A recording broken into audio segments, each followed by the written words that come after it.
Dalil tahlilan 3 hari, 7 hari, 25 hari, 40 hari, 100 hari, 1000 hari. Untuk itu, kali ini saya tunjukkan dalil-dalil tahlilan 3, 7, 25, 40, 100, setahun dan 1000 hari dari kitab ulama Ahlus Sunnah wal Jamaah. Rasulullah SAW bersabda, doa dan sodakoh itu hadiah kepada mayit. Berkata Umar, sodakoh setelah kematian maka pahalanya sampai 3 hari dan sodakoh dalam 3 hari akan tetap kekal pahalanya sampai 7 hari.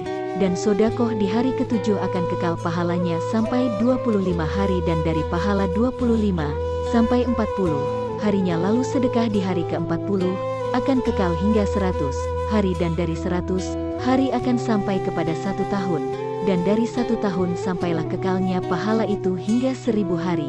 Referensi, Al-Hawi Lil Fatawi Juz 2 hal 198. Jumlah harinya, 3, 7, 25, 40, 100, setahun dan 1000 hari. Jelas ada dalilnya. Sejak kapan agama Hindu ada tahlilan?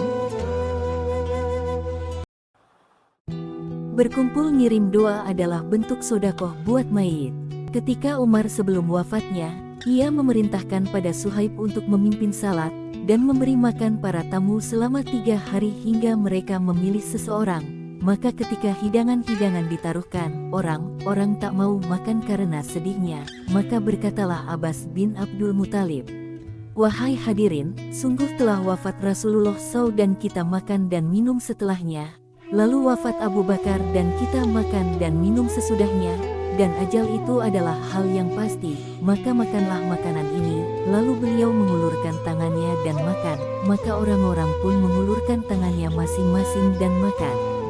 Referensi, Al-Fawaidah Syahir li Abi Bakar Asy-Syafi Juz 1 hal 288, Kanzul Umma Al-Fi Sunanil Aqwal wal Afal Juz 13 hal 309, Tabakat Al-Kubra li Ibn Sa'd Juz 4 hal 29, Tarikh Dimasik Juz 26 hal 373, Al-Makrifah wa Ta'rikh Juz 1 hal 110. Kemudian dalam kitab Imam As-Suyuti, Al-Hawili Al-Fatawi, Imam Taus berkata, sungguh orang-orang yang telah meninggal dunia difitnah dalam kuburan mereka selama 7 hari, maka mereka, sahabat, gemar menghidangkan makanan sebagai ganti dari mereka yang telah meninggal dunia pada hari-hari tersebut.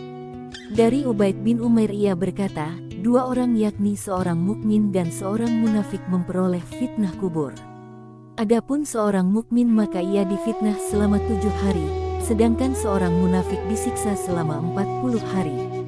Dalam tafsir Ibn Katsir Abul Fida Ibn Katsir Al-Dimashqi Al-Syafi'i 774h beliau mengomentari ayat 39 surah An-Najm 4 236 Dar El-Qut. Beliau mengatakan Imam Syafi'i berkata bahwa tidak sampai pahala itu, tapi di akhir-akhirnya beliau berkomentar lagi bacaan Al-Quran yang dihadiahkan kepada mayit itu sampai, menurut Imam Syafi'i pada waktu beliau masih di Madinah dan di Baghdad, kaul beliau sama dengan Imam Malik dan Imam Hanafi, bahwa bacaan Al-Quran tidak sampai ke mayit.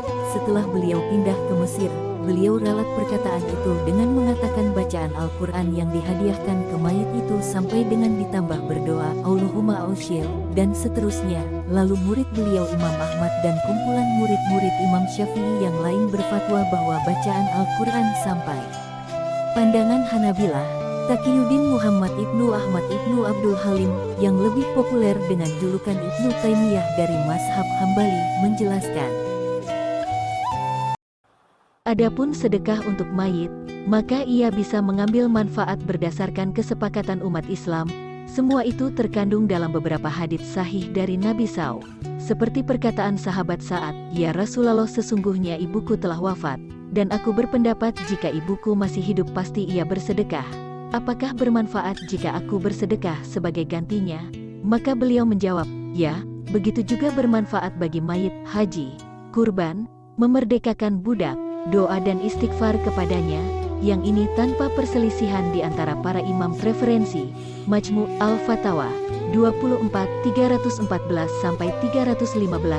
Ibnu Taimiyah juga menjelaskan perihal diperbolehkannya menyampaikan hadiah pahala salat, puasa dan bacaan Al-Quran kepada, artinya, Jika saja dihadiahkan kepada mayit pahala puasa, pahala salat atau pahala bacaan Al-Quran kalimah thayyibah, maka hukumnya diperbolehkan. Referensi, Majmu' Al-Fatawa, 24/322, Al-Imam Abu Zakaria Muhyiddin Ibn Al-Syaraf, dari mazhab Syafi'i yang terkenal dengan panggilan Imam Nawawi menegaskan, disunahkan untuk diam sesaat di samping kubur setelah menguburkan mayit untuk mendoakan dan memohonkan ampunan kepadanya. Pendapat ini disetujui oleh Imam Syafi'i dan pengikut-pengikutnya, dan bahkan pengikut Imam Syafi'i mengatakan, sunnah dibacakan beberapa ayat Al-Quran di samping kubur si mayit, dan lebih utama jika sampai menghatamkan Al-Quran.